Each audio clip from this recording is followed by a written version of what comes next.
주 그리고 카운티, 동네까지도 좁혀서 결정을 하셔야 돼요. 계약금을 바로 넣으시면 안 되세요. 부동산 거래를 할 때 꼭 끼고 거래를 하도록 되어 있어요.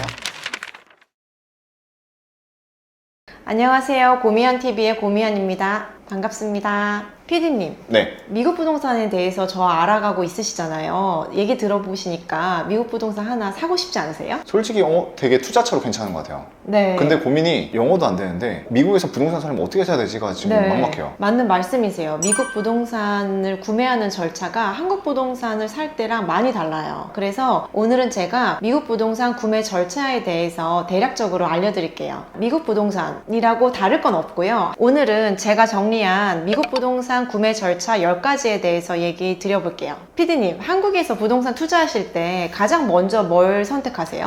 투자다 보니까 네. 내가 어디에 투자할지 볼 것 같아요. 네, 뭐니 해도 부동산 하면 입지, 로케이션을 결정하셔야 되잖아요. 미국 부동산도 똑같습니다. 그래서 지역을 고르셔야 돼요. 그런데 주의해야 되는 게 하나가 있어요. 어떤 거예요? 미국이 한국보다 영토가 굉장히 넓잖아요. 그래서 저에게 찾아오시는 분들 중에서 이렇게 말씀하시는 분들이 있어요. 제가 어느 지역에 관심이 있으세요? 라고 물어보면 저는 샌프란시스코도 좋고요, LA도 좋고요, 오렌지 카운티도 좋고 얼바인도 들어봤는데 좋은 것 같아요. 이렇게 굉장히 넓은 지역을 말씀하시는 분들이 있거든요. 그런데 사실 LA만 하더라도 서울의 2배 사이즈고요. LA에서 샌디에고까지가 서울에서 대전까지보다 멀어요. 그렇게 멀어요? 네, 그래서 미국은 부동산 투자를 하실 때 굉장히 지역을 세분화하시고 주 그리고 카운티, 동네까지도 좁혀서 결정을 하셔야 돼요. 대략 어디서부터 어디까지가 아니라 네. 어떤 주에 어떤 도시를 정확하게 픽하는 게 제일 좋겠네요. 네, 그래서 이렇게 지역을 결정하시는 게 가장 중요하고요. 한국과 마찬가지로 두 번째로는 중개사를 찾으셔야 돼요. 그래서 제가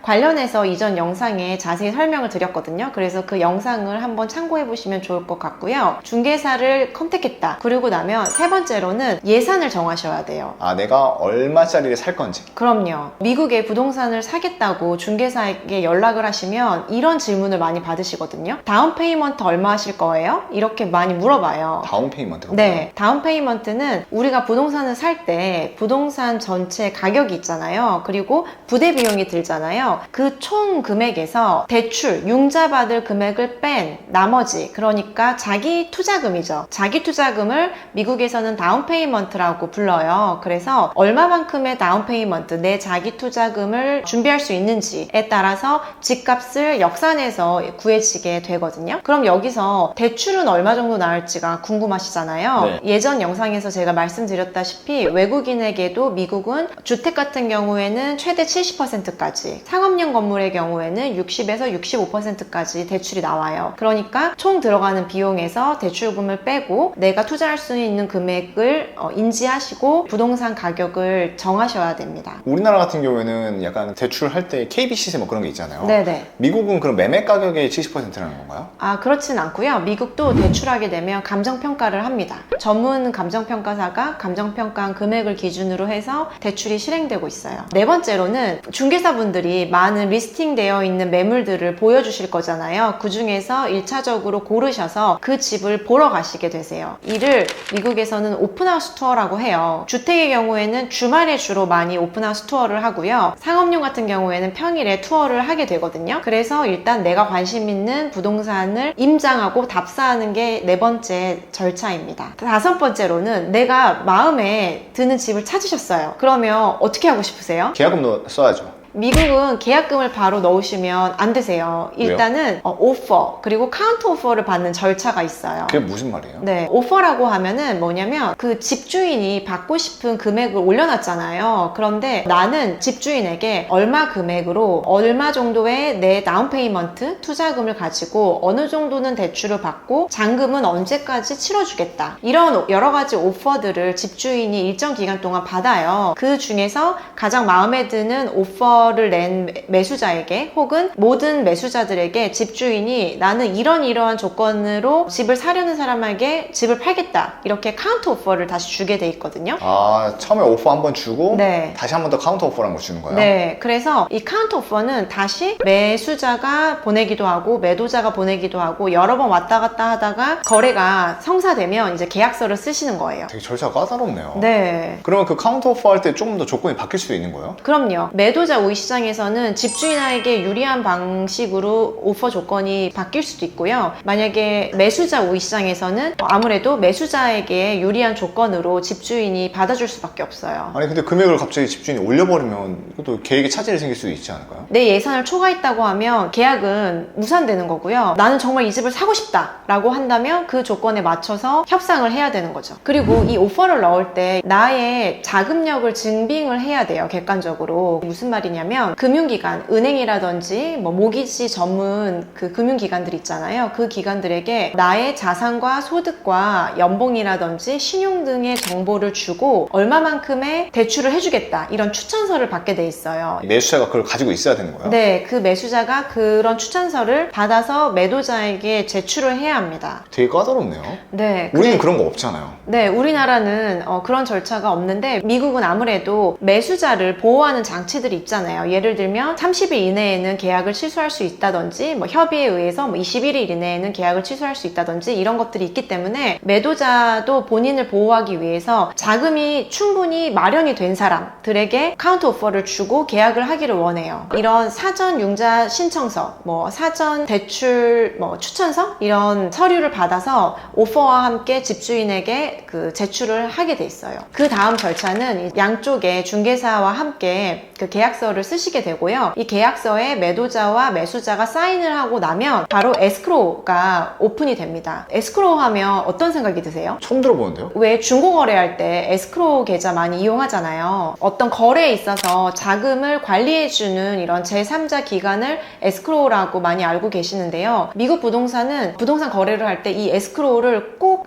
끼고 거래를 하도록 되어 있어요. 계약금을 매도자에게 바로 송금한다? 그러면 절대 안 되시고요. 계약서가 작성이 되면 에스크로우가 본인의 명의로 된 계좌를 오픈해 주거든요. 거기로 계약금을 뭐 1에서 5% 사이로 보내게 됩니다. 네, 대표님 개인적으로 궁금한 게 미국 부동산의 계약서는 어떻게 생겼어요? 정말 미국 중개사분들이 우리나라 계약서를 보면 깜짝 놀라세요. 우리나라 계약서는 굉장히 얇고 짧잖아요. 미국은 본 계약서는 적어도 주별로는 다른데 10페이지에서 15페이지 정도 되고요. 부속 서류들이 또 많이 있거든요. 그런 것까지 다 합치면 책 한 권이에요. 계약서 리뷰는 제가 다음에 따로 별도 영상으로 설명을 드릴게요. 그래서 이렇게 계약금을 보내고 나면 에스크로우가 오픈이 되면 동시에 타이틀 컴퍼니에서 그 부동산에 대한 소유권 조사를 해요. 타이틀 컴퍼니가 뭐예요? 네, 타이틀 컴퍼니는 우리나라로 말하면 뭐 소유권 회사 이렇게 번역할 수가 있는데 해당 부동산의 소유권에 관련된 여러 가지 뭐 근저당이라든지 뭐 질권이라든지 뭐 여러 가지 이제 설정되어 있는 권리들이 있을 수 있잖아요. 이런 부분을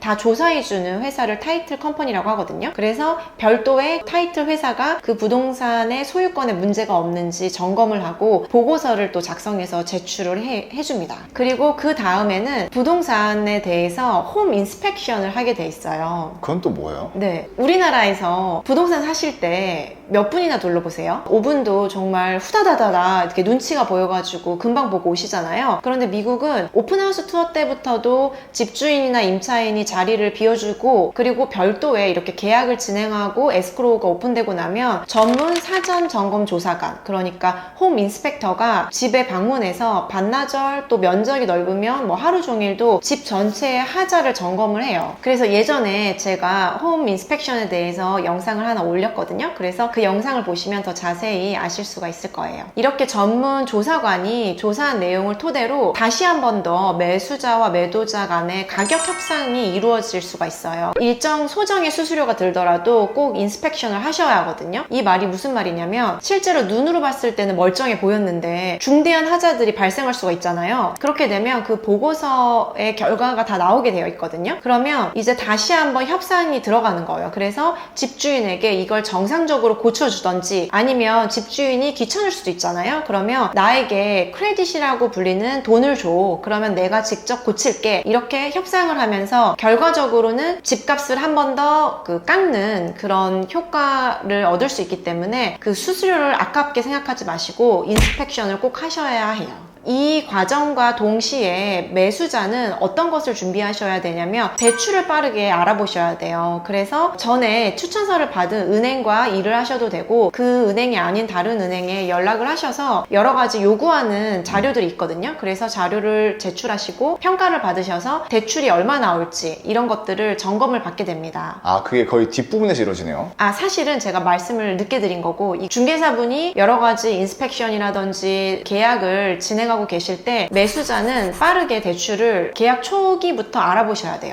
내가 대출이 되나 안 되나를? 네. 그래서 이렇게 인스펙션과 대출을 알아보는 단계까지 우리가 원래 계약서에 명시했던 언제까지는 계약을 취소할 수 있다 이런 것들을 명시하게 되어 있거든요. 그 기간 안에 빠르게 알아보셔야 하고요. 이렇게 대출 융자 승인까지 끝났다고 하면 정말 마지막 단계인 잔금과 등기만 남았습니다. 네. 클로징이라고 불리우는 미국 부동산에서의 부동산 거래의 종결, 거래의 끝을 의미해요. 마지막으로 양 거래 당사자들이 모여서 공증을 받으세요. 등기에 사인하시고 대출 서류에도 이제 사인을 하시고 이 모든 서류를 에스크로우 직원이나 변호사분이 가지고 가셔서 등기를 하게 됩니다. 그걸 변호사가 하는 거예요? 주별로 다른데 에스크로우 회사에서 하는 경우도 있고요. 동부 쪽에서는 변호사가 하는 경우도 있어요. 우리나라에서는 법무사가 하잖아요. 네, 어떻게 보면 법무사, 변호사가 등기하는 것과 비슷한 거죠. 그리고 우리나라는 등기하고 나면 몇 주 안에는 보내주잖아요. 미국은 등기부 등본의 원본도 받는 데까지 한 6개월에서 1년까지 걸려요.